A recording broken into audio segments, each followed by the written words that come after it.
बरेली जिले में 26 सितंबर को जुम्मे की नमाज के बाद हुई हिंसा ने अब राजनीतिक गलियारों में हलचल मचा दी है। इस घटनाक्रम के बाद समाजवादी पार्टी ने इसे लेकर सक्रियता दिखाते हुए जांच के लिए 14 सदस्यों का प्रतिनिधिमंडल बरेली भेजा, लेकिन इस कदम पर डिप्टी सीएम केशव प्रसाद मौर्य ने तीखी प्रतिक्रिया दी है। डिप्टी सीएम केशव प्रसाद मौर्य ने शनिवार को अपने सोशल मीडिया हैंडल एक्स पर पोस्ट कर लिखा, सपा अध्यक्ष अखिलेश यादव का बरेली में प्रतिनिधि मंडल भेजना नौटंकी और बचकाना कदम है। सपा की पहचान मुस्लिम तुष्टीकरण की गंदी राजनीति से है। विधानसभा चुनाव 2027 में सपा की दुर्दशा और सफाया होना तय है। यूपी दंगा मुक्त सुशासन और कानून व्यवस्था हमारी पहचान और उपलब्धि है। सपाइयों को यही रास नहीं आ रहा।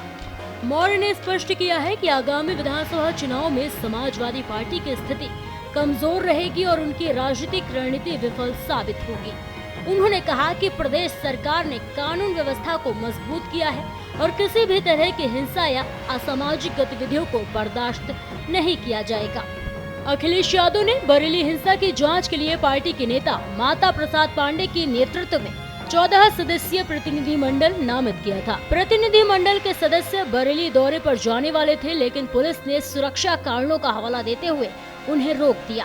इस दौरान पुलिस ने लखनऊ में माता प्रसाद पांडे को और संभल में सांसद जियाउर रहमान बर्क को हाउस अरेस्ट कर लिया। इससे पहले नगीना सांसद चंद्रशेखर आजाद को भी बरेली जाने से रोका गया था।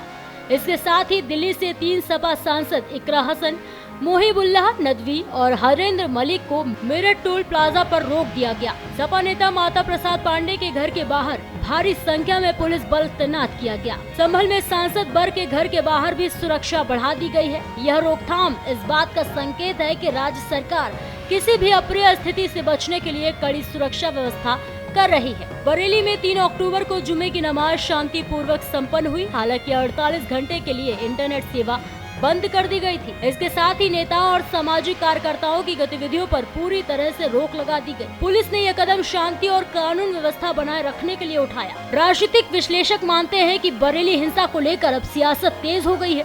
सपा की तरफ से प्रतिनिधिमंडल भेजने का कदम इसे राजनीतिक मुद्दे में बदलने का संकेत माना जा रहा है।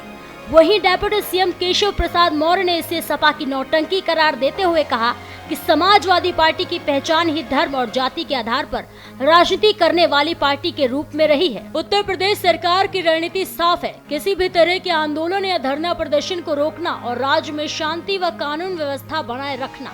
विशेषज्ञों के अनुसार आगामी विधानसभा चुनाव में यह मामला राजनीतिक रूप से अहम भूमिका निभा सकता है। बरेली हिंसा के बाद राजनीतिक तनाव बढ़ता जा रहा है। सपा की सक्रियता और राज्य सरकार की कड़ी प्रतिक्रिया ने इस मामले को विधानसभा चुनाव के लिए एक महत्वपूर्ण राजनीतिक मुद्दा बना दिया है। डिप्टी सीएम केशव प्रसाद मौर्य का बयान और पुलिस की रोकथाम यह संदेश दे रही है कि यूपी में कानून व्यवस्था को बनाए रखना सरकार की सर्वोच्च प्राथमिकता है। फिलहाल के लिए इतना ही। ऐसे ही और भी तमाम खबरों को देखने के लिए देखते रहिए भारत एक्सप्रेस यूपी।